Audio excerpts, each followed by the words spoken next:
Welcome to the Easy Sports Talk Show. My name is Javon Adams, and I am one of your co-hosts here. And with me, as always, is the man who runs this thing. He played professional baseball, also played in the National Football League on that first Super Bowl-bound team for the Atlanta Falcons. He's an author. He is a motivational speaker. He's a good all-around dude. He's my brother. Ed, I was going to say how you doing before I said your name. Ed Smith, how you doing, man? Good, man. We made it to another Friday. Got some football to talk about. Got all kinds of stuff to talk about, man. Yes, indeed. Yes, indeed. Now you're gonna be heading out on a mission or on traveling here soon, and so you're gonna be actually going to one of these football games this weekend. You too? Yeah, I'm just gonna be out of town. I'm heading over to Dallas after the show tomorrow, and I'll be over there for the Jets Cowboys game. A little less excited about it with one Rodgers going down, but we'll see if the Jets can make a game of it, though. Cool. Now, you heard Ed mention after the Saturday show. So we do this Monday, Wednesday, and Friday for the podcast. And so on every Saturday, we have our national show. It's 1 to 3 Eastern on SportsMap Radio. And so all you need to do is go to sportsmapradio.com if you're not in one of the 98 markets that we broadcast in.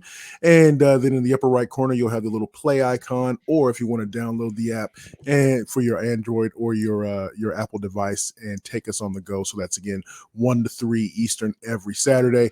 And then we also host the Believe in Cardinals podcast, Believe, BLEAV, in the Arizona Cardinals podcast. And the newest episode just went up yesterday, which is Thursday. And we do that on Mondays and Thursdays. So having got that, and of course, I'd be remiss if I didn't say stay in tune with our websites as well. So easysportstalk.com, easysportstalk.com. And then, of course, you have edsmithspeaks.com as well. That's edsmithspeaks.com. So today we have a couple of items that I wanted to talk about. One, that's the week 2 has already begun with the Thursday night football game. And for those who don't know Ed's feelings, I want him to kind of maybe reset his feelings on Thursday night football. But it was the Vikings and the Eagles. It was a little sloppy at times. The Vikings, the Vikings fell to the Eagles 34-28. There were a lot of it was sloppy. But one of the things that I noticed about this game, and I'm curious if you notice this as well, is the adjustment. I think it happened around maybe the second quarter-ish or so, where the Eagles just said, no, we're just going to run it, man. That's all we're going to do. If that's what it takes, we're going to run it over and over and over and over again. And that ended up kind of working out in their favor. What did you notice about this game, and what were your thoughts about it? You hit it right on the head. And I wonder, we're in this age of football, Jay, where everybody feels like if you're not successful, if you're not throwing the ball all over the place. You and I talked about it the other day with the Cowboys beating the Giants 40-0, and it was still like, well, look at the game Dak had. He didn't do this, he didn't do that. It's like, wait a minute, they won the game 40-0. He didn't have to throw the ball all over the field. And yesterday, you saw the epitome of, the Eagles. They were just kind of lackluster in the pass game, let me throw this at you too, Jay. I'll answer this and answer you a question as well. Okay. They finally figured out, hey, we can run the ball, and they started doing it. And they just did it over and over again. And that's demoralizing for a defense, for one, when you can't stop them that way. But it was smart of the Eagles that they just kept doing it and doing it and doing it, forgetting about the pass. That's not where they did mix some in there, but because the run game was working, they just kept doing it. Do you notice we were on our Cardinals forever about this out here? Do you notice how much they have Jalen Hurts in shotgun? He is never under center. Oh, interesting. But it works for them somehow because they mix the run game in. But I noticed yesterday, other than that push for the first downs, they're in shotgun or pistol or whatever you want to call it, probably upwards of 90+% like we were. But they make it work somehow. But they did realize, if you notice, the next time, if you get a chance to either rewatch that game or keep your eye on the Eagles moving forward, he is never under center. And we were just all over the fact that our team was never under center, but for some reason they're able to make it work. Keep your eye on that moving forward.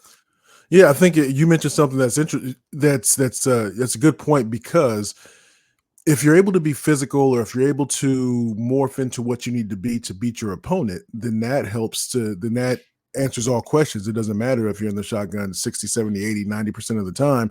If you're able to look across, or see what the defense is doing to you, and say, okay, well, let's just run it today, and be able to be physical and run it. And that maybe that's the thing. If they weren't calloused, as you like to say, that back in the day with training camp, you would get calloused to be able to then go out and perform, and be able to do what you need to do to make it through a tough NFL season. Yeah, that's interesting.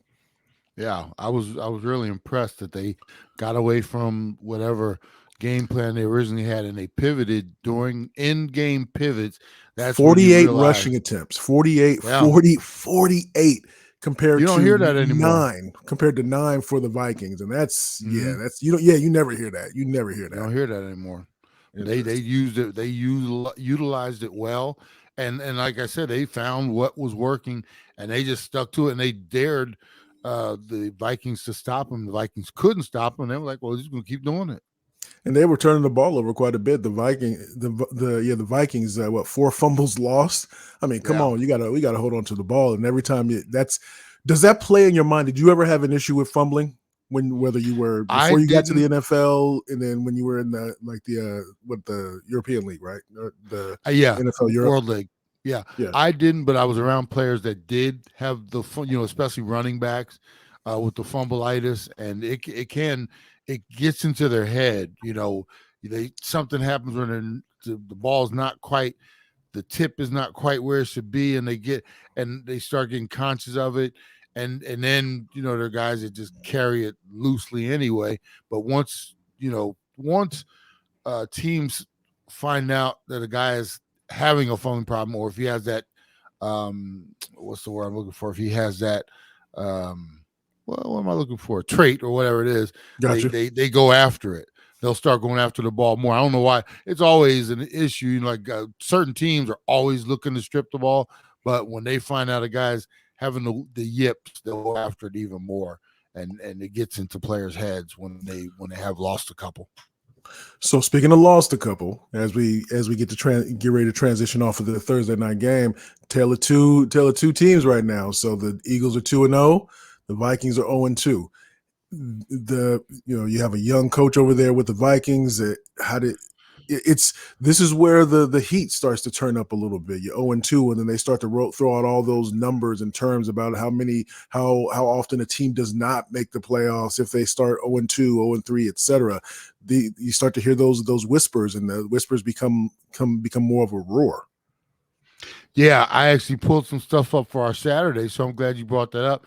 Since 1970, only 9.5% of the NFL teams that have started 0-2 have made the playoffs. And since 2007, 125 teams have gone 0-2, only 12 have rallied to make the playoffs. So that says it all right there. You're stacking those chips against yourself when you start off 0-2. And that's one of those things. We got a lot of surprise teams that start off 0-1 this past week. Steelers, Yeah, Cincinnati, run down the list.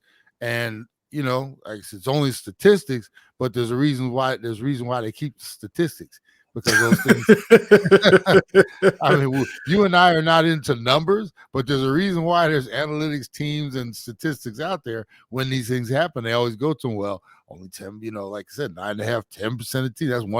That's 10 out of every 100 teams will make the playoffs after you start 0-2. So that, like I said, it's not something, teams know how good or bad they think they are, yeah. but you start off 0-2, and man, there's only 17 of these in the season. Now So you know me.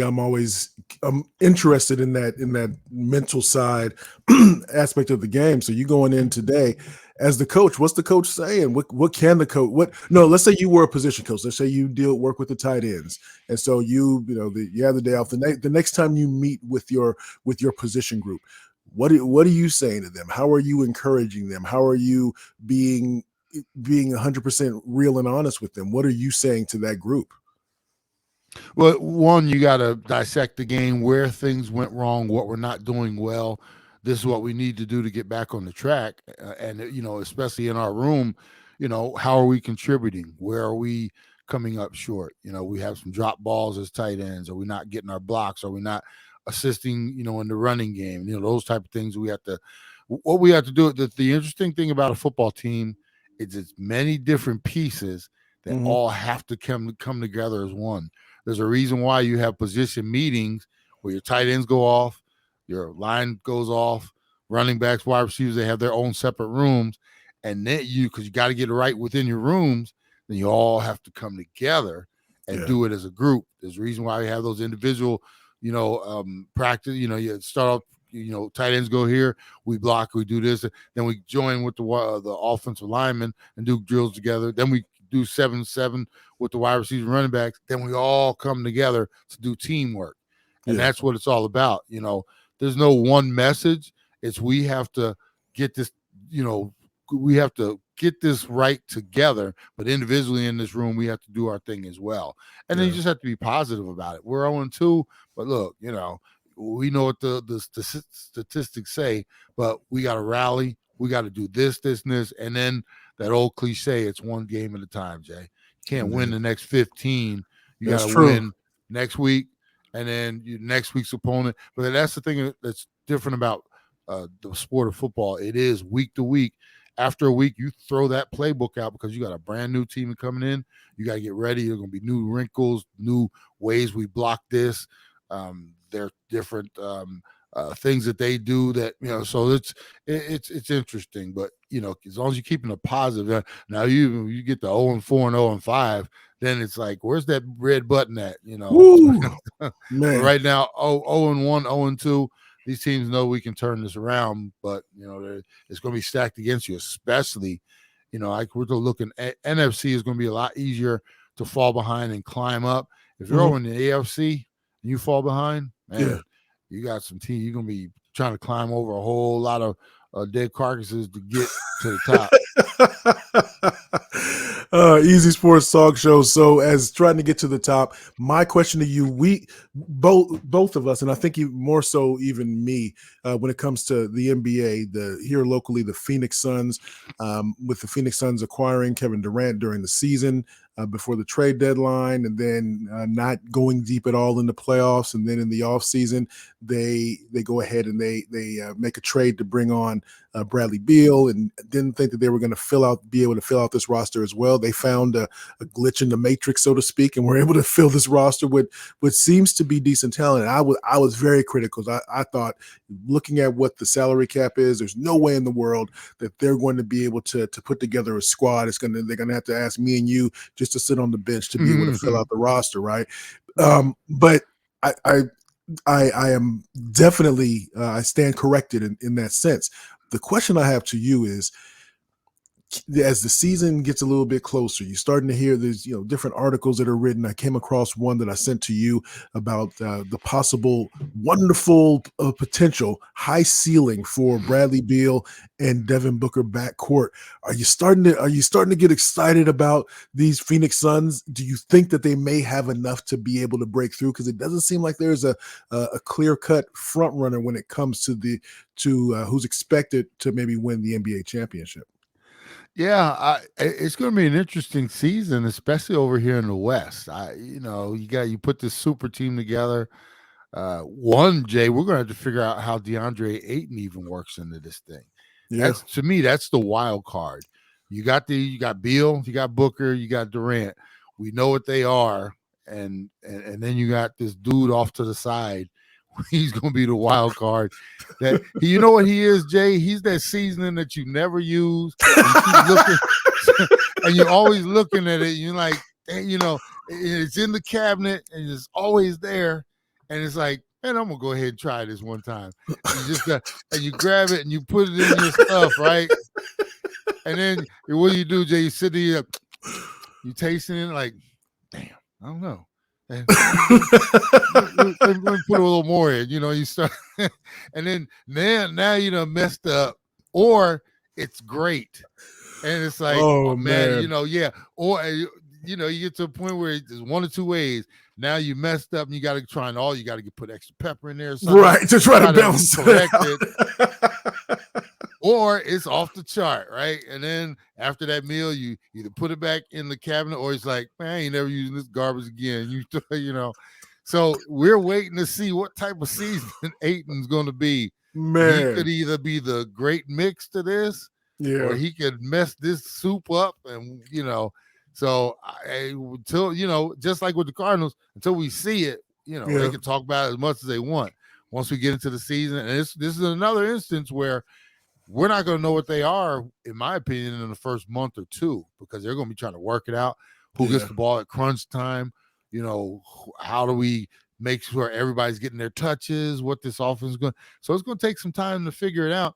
Like I said, but keep your eye on that the wild card over there in the corner and mess our damn soup up, boy.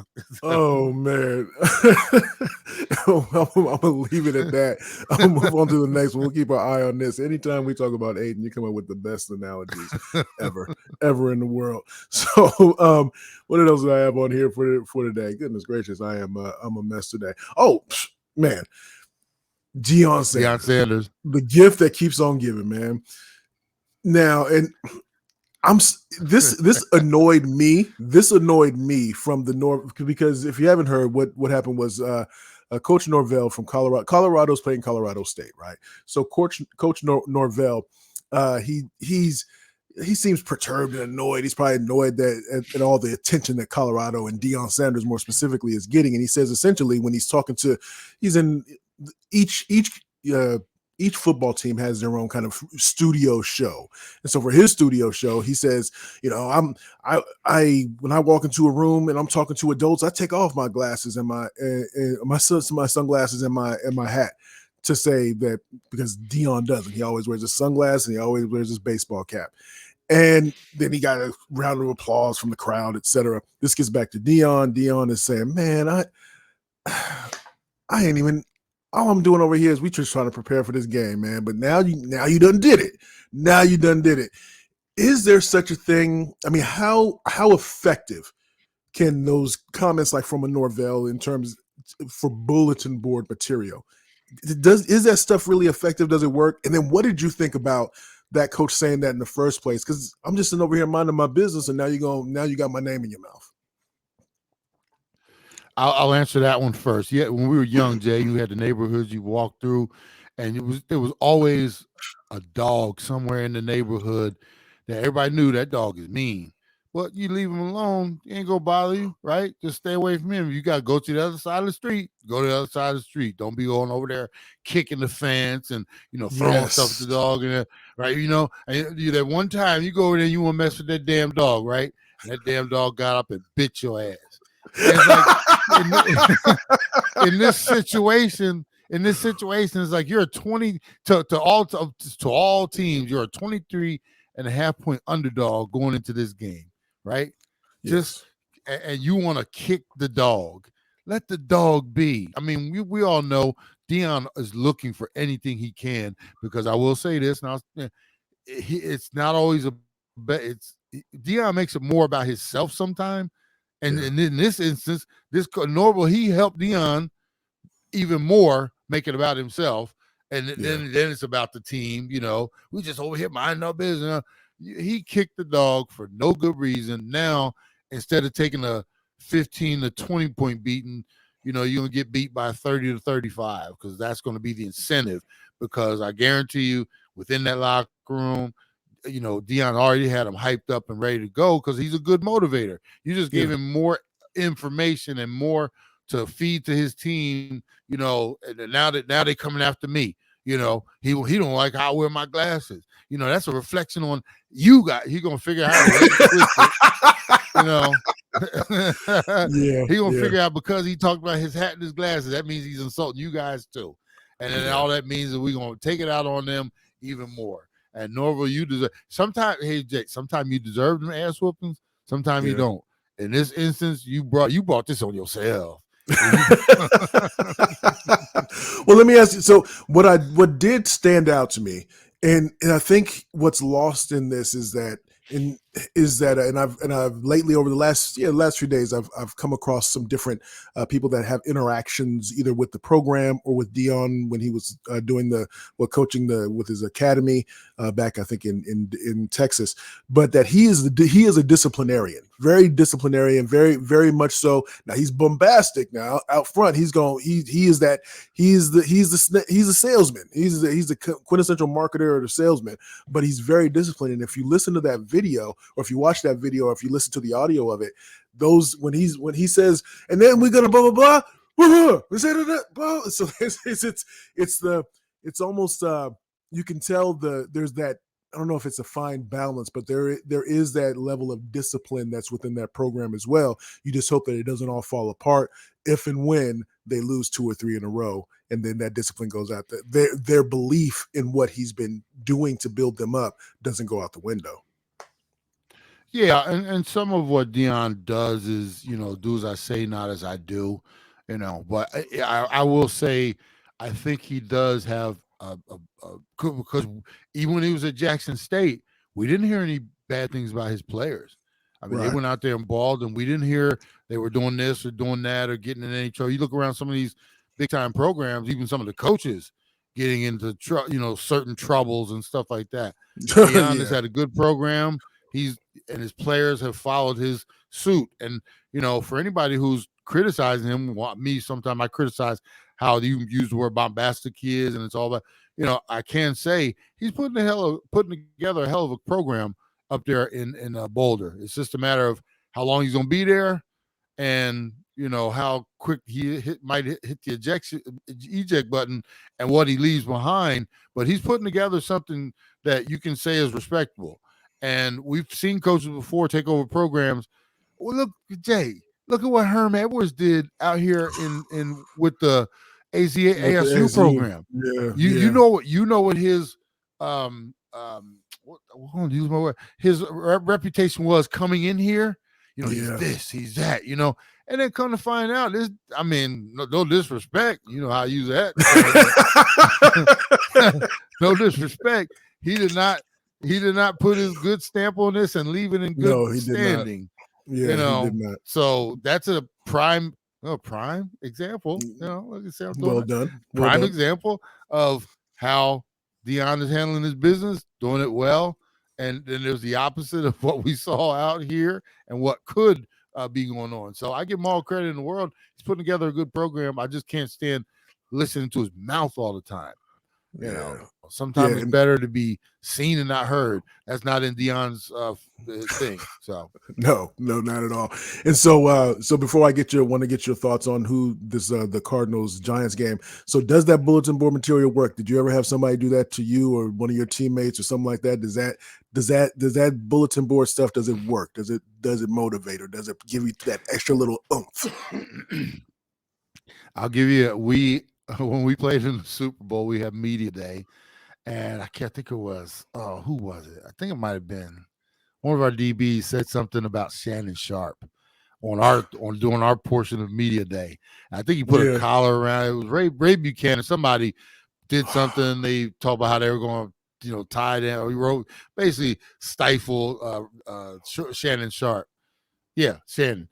And man, by the time Shannon got to his portion of media day, when they had him in his little box on the field, he was ready to go, and that was all stoked by Ray and his words. And yes, bulletin board, the bigger the game, the bigger the situation, the bigger the bulletin board material can materialize to, and can motivate those that you don't want to get motivated, because now you got the target on your back. And that's exactly what happened in that situation. It can come back to bite you in the butt for sure. All right. That's why I always kept my mouth shut.